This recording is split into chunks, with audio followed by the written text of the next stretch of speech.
Second concept, just I said vertical power sharing. So vertical line, so the power sharing arrangement of top to bottom. So here when you are talking about central government, state government and local government. So when you are talking about central government for entire country, and for state level state government, for local level there is a local government in our country. So in local government also there are categories urban and rural. So this is the another way, or we can say vertical power sharing, also called as federal form of power sharing, tiers of government, levels of government. So these all different terms are used for this type of power sharing. So next is power sharing between social groups. How come power is shared between social group? Is it possible to share the power among the social group?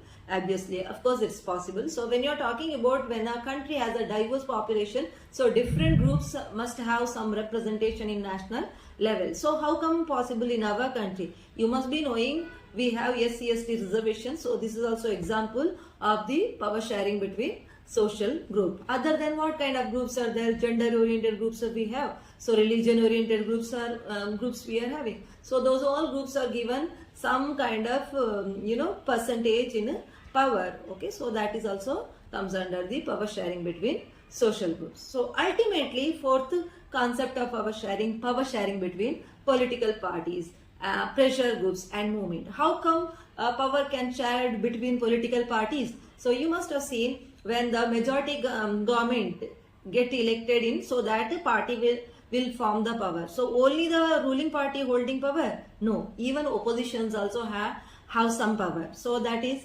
another way. Is when there is no majority, two parties or more than two parties come together and form the government, that is called as a coalition kind of government. That also example of power sharing between political parties.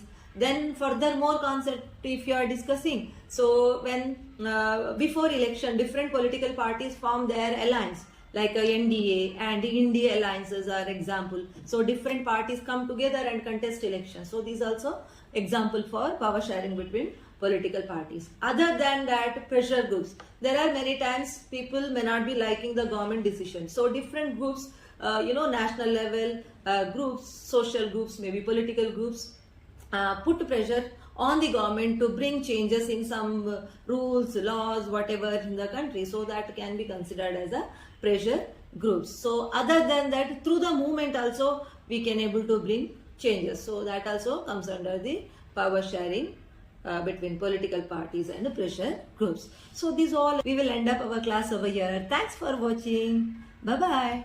Take care. See you in the next video.